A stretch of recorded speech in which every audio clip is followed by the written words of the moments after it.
Hi friends, அனைவருக்கும் வணக்கம். தமிழக அரசாங்கம் மகளிர் உரிமை தொகை திட்டத்தில் மேல்முறையீடு செய்தவர்களுக்கு அவர்களுடைய மொபைல் எண்ணை சரிபார்க்கும்படி சொல்லியிருக்காங்க. மொபைல் எண்ணில் குறுஞ்செய்தி வர வைக்கப்பட்டுள்ளது. என்ன வர வைக்கப்பட்டுள்ளது பார்த்தீங்கன்னாக்கா, தேர்வு செய்யப்பட்டவர்களாகிட்டும் தேர்வு செய்யப்பட்டவர்களுக்கு ஒரு மெசேஜும், உங்களை அனுப்ப நிராகரிக்கப்பட்டிருந்தாலும் அதற்கான மெசேஜும் வந்திருக்குன்ற மாதிரி சொல்லி கொடுத்துருக்காங்க. இன்றைக்கி அதுக்கான தமிழக அரசாங்கம் ஒரு அறிக்கை கொடுத்துருக்காங்க. அதில் பார்த்தீங்கன்னாக்கா, தமிழக அரசாங்கம் கலைஞர் மகளிர் உரிமை தொகை திட்டத்தில் மேல்முறையீடு கோரி விண்ணப்பித்தவர்களுக்கு விண்ணப்ப பரிசீலனை உள்ளது. அதில் தேர்வு செய்யப்பட்டவர்கள் டிசம்பர் மாதம் முதல் வங்கி கணக்கில் வர வைக்கப்பட சொல்லி கொடுத்துருக்காங்க.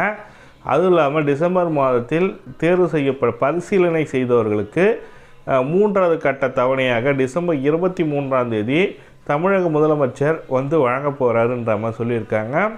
டிசம்பர் 23 பார்த்திங்கனாக்கா, சென்னையில் மூன்றாவது கட்டமாக விடுபட்டவர்களுக்கு மகளிர் உரிமை தொகை பணம் வழங்கும் திட்டத்தை தொடங்கி வைக்கிறாரு. இந்த திட்டத்தை பற்றி சொல்லியிருக்காங்க. இதில் பார்த்திங்கனாக்கா, இன்று முதல் அவங்க மொபைலுக்கு மெசேஜ் வர வைக்கப்படும் சொல்லி கொடுத்துருக்காங்க. அதாவது இன்றைக்கு பார்த்திங்கனாக்கா யாரெல்லாம் செலக்ட் ஆகிருக்கீங்கன்றது பரிசீலனை செய்யப்பட்டு யாரெல்லாம் செலக்ட் ஆகிருக்கீங்கன்றது மெசேஜ் இன்றுக்கு உடன் வரும்னு சொல்லி கொடுத்துருக்காங்க. இது வரைக்கும் விடுபட்டவர்களுக்கும் வந்துடும் சொல்லியிருக்காங்க. நீங்கள் அப்ளிகேஷன் நிராகரிக்கப்பட்டிருந்தாலும் என்ன காரணத்துக்காக நிராகரிக்கப்பட்டிருக்கு அப்படின்னு சொல்கிற மெசேஜும் உங்களுக்கு வந்திருக்குன்ற மாதிரி கொடுத்துருக்காங்க. ஏன்னா கலைஞர் மகளிர் உரிமை தொகை திட்டத்தில் கொடுத்துருக்காங்க. ஆண்டுக்கு 2 லட்சத்துக்கு மேலே இருக்கிற வருமானம் ஈட்டுவர்களுக்கான காரணத்தினால ஐடி ஃபைல் பண்ணுறவங்களுக்கான காரணத்துக்காக நிராகரிக்கப்பட்டிருக்கலாம். 5 ஏக்கர் குறைவாகவோ நஞ்சை நிலமும் அல்லது 10 ஏக்கருக்கு குறைவாக புஞ்ச நிலம் வைத்தவர்கள் குடும்ப அட்டைதாரர்களுக்கு நிராகரிக்கப்பட்டிருக்கலாம். ஆண்டிற்கு வீட்டு உபயோகம் 3500 யூனிட்டுக்கு மேல் யூஸ் பண்ணவங்க நிராகரிக்கப்பட்டிருக்கலாம். தனியாக வருமானச் சான்று அல்லது நில ஆவணங்கள் பெற்ற விண்ணப்பத்துடன் இணைக்க தேவையில்லை சொல்லி கொடுத்துருக்காங்க. இந்தந்த காரணத்துக்காக நிராகரிக்கப்படலான்ற மாதிரி தான் கொடுத்துருக்காங்க. உங்களோட மின்சார கட்டணம் 4 சக்கர வாகனம் அப்படிலாம் சொல்லி கொடுத்துருக்காங்க. ஆண்டு வருமானம் 2 லட்சத்துக்குள்ளே இருக்கணும். அரசு ஊழியராக இருக்கக்கூடாது. பொதுத்துறை நிறுவனங்கள் வங்கிகளில் ஊழியர்களாக இருக்கக்கூடாது. வாரியங்கள், உள்ளாட்சி அமைப்புகள், கூட்டுறவு அமைப்புகள் ஊழியர்களாக மற்றும் அவற்றில் ஓய்வூதியர்களாக இருக்கக்கூடாது சொல்லி கொடுத்துருக்காங்க. தமிழக அரசாங்கம் ஓய்வூதியம் பெறுபவர்களுக்கு முதியோர் ஓய்வூதியம், அந்த குடும்பத்தில் முதியோர் பென்ஷன் வாங்குறவங்க, மாற்றுத்திறனாளி பென்ஷன் வாங்குறாங்க, விதவை பென்ஷன் வாங்குறவங்க, கைம்பெண் பென்ஷன் வாங்குறவங்களுக்கு இந்த திட்டத்தில் தகுதியற்றவர்கள் என்று கொடுத்துட்டாங்க. மீதமுள்ளவர்கள் தான் இது கிடைக்கின்ற மாதிரி கொடுத்துருக்காங்க. இந்தந்த காரணங்களுக்காக நிராகரிக்கப்பட்டிருக்கலாம். உங்களோட விண்ணப்பம் நிராகரிக்கப்பட்டதுக்கான காரணம் கண்டிப்பாக மெசேஜில் சொல்லியிருக்கப்படும் சொல்லி கொடுத்துருக்காங்க.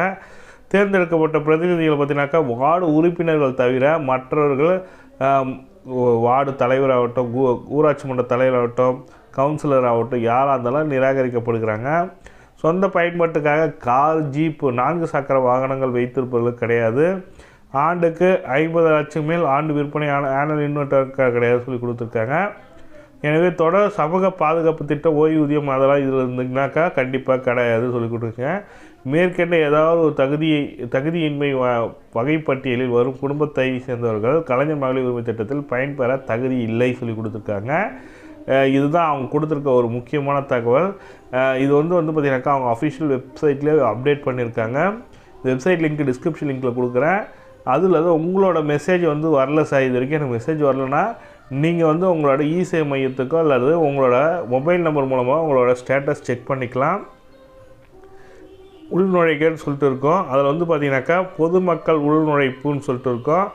ஆதார் எண்ணை இன்க்ளூட் பண்ணுங்கள். அது கூட ஓடிபி உங்களுக்கு வரும். ஆதாரில் லிங்க் பண்ண மொபைல் நம்பருக்கு ஓடிபி வரும். சப்மிட்க்கும் கொடுத்த உடனே உங்களோட அப்ளிகேஷன் ஸ்டேட்டஸ் என்னன்னு தெரிஞ்சிடும். அதில் பார்த்தீங்கன்னாக்கா இப்போ புதுசாக கொடுத்துருக்காங்க, அப்டேட் பண்ணியிருக்காங்க. இதில் பார்த்தீங்கன்னாக்கா அப்ளிகேஷன் நிராகரிக்கப்பட்டதற்கு அல்லது செலக்ட் ஆகிருக்குன்னா கூட, செலக்ட் ஆனது கூட மெசேஜ் வரல சார்ன்ற மாதிரி இருந்தீங்கன்னாக்கா அவங்க கூடிய வரையில் உங்களுக்கு மெசேஜ் அனுப்புவாங்க. அப்படி இல்லைனா உங்கள் அக்கௌண்ட் லிங்க் ஆகலை சார், எனக்கு காசு வரல சார், ஆனால் பணம் வர வைக்கப்பட்டுள்ளது சொல்லியிருந்தாங்க. உங்களுக்கு அக்கௌண்ட்டில் காசே வரல ஆனால் பணம் வர வைக்கப்பட்டுள்ளது சொல்லியிருக்காங்கன்னா அவங்க எந்த பேங்க் அக்கௌண்ட்டுக்கு அனுப்பிச்சிருக்காங்கன்ற டீட்டெயிலை இதில் செக் பண்ணிக்க முடியும். அப்படி இல்லைனா த்ரூ மணி ஆர்டர், புதுசாக வாங்குறவங்களுக்கு மணி ஆர்டர் மூலமாக, போஸ்டல் மணி ஆர்டர் மூலமாக வழங்கப்படுகிறது. அதனால் நீங்கள் போய்ட்டு உங்களோட ஸ்டேட்டஸை செக் பண்ணிங்க. இந்த தகவலை தான் உங்களுக்கு ஷேர் பண்ண நினச்சேன். இந்த வீடியோ பிடிச்சிருந்தால் லைக் பண்ணுங்கள், கூடிய சப்ஸ்கிரைப் பண்ணுங்கள். தேங்க்யூ.